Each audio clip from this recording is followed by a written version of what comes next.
Well, hi there. Welcome to another Your Tech Report video. Today we are talking about the top 5 tricks and or tips for Apple's new HomePod speaker. So the HomePod's been around for a couple weeks now, and while it isn't high atop the list of everybody's pick when it comes to a smart speaker, when it comes to a speaker itself, it does perform quite well. Give this baby any music to play and it's going to do a job that I guarantee you will convince you that it's a worthwhile and a worthy competitor in the speaker market, especially when you're comparing it to the sound quality of things like the Amazon Echo.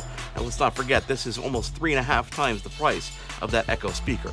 Tip number 1 for use of the HomePod is to seek out the settings. People don't really know that there's a whole slew of settings that you have at your fingertips if you use the Home app on your actual iPhone or your iOS device. When you launch the Home app on your iOS device, you have access to the HomePod, and it's already been assigned to a room in your house. In my case, it's assigned to my studio because it's the only room I have in my actual studio right now. You have the option within settings to do a bunch of different things. You can assign it to your iOS account and your Apple Music account right there.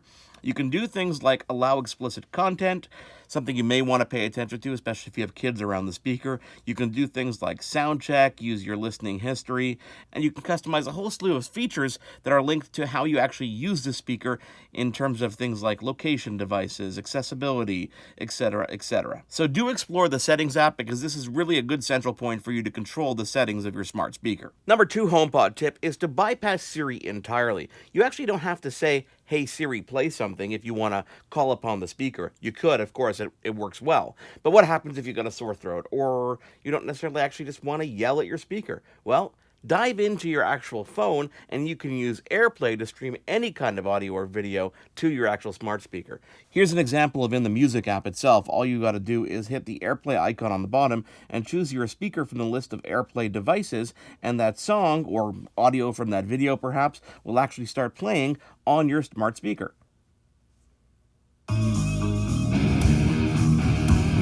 This works with audio from YouTube, for example. Not that. This Apple HomePod. As well as any other apps on your device that support AirPlay and allow you to stream audio. This will also work with your speakerphone if you happen to be on a phone call and entering the range in your home. For example, you're getting out of the car and you walk into your home, you could transfer your phone call to your Apple HomePod. Number 3, keep things to yourself and make sure that only you control the history and, of course, what your Apple HomePod learns. Going back to the Home app over here, you can see that there's an option down here for Use Listening History. What Use Listening History means is it allows you to use what you've asked the HomePod to play previously as a learning mechanism to what it's going to play in the future. This helps curate lists and stuff like that. But if you're using HomePod in your home with multiple family members, you're going to have kids saying, "Hey, Siri, play Let It Go from Frozen." And do you really want that affecting your playlist moving forward? No.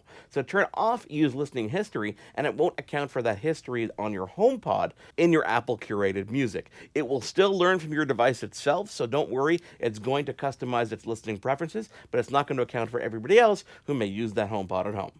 Number 4, make your HomePod your home podcast control. Your HomePod speaker isn't just for your music library. Because it's connected to the internet, you can listen to any podcast of your choosing that might be available in the iTunes podcast store simply by saying, "Hey Siri, play Your Tech Report." Okay, Your Tech Report podcast coming up.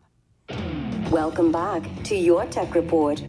So right there, you have access to the entire podcast library, and I guarantee you, if there's a podcast that you listen to, it's going to be available in the podcast store. So not only for music, for talk content too, such as your favorite podcast. And our final tip is using Apple's HomePod as your main speaker for your Mac. So let's say you have got your MacBook Pro lying around, or even your Mac desktop. You can go to the system settings and choose the HomePod as your default speaker. This means that any sound playing out of your Mac will actually play out of the HomePod. Talk about a high-quality speaker to boost up the sound quality on your existing Mac.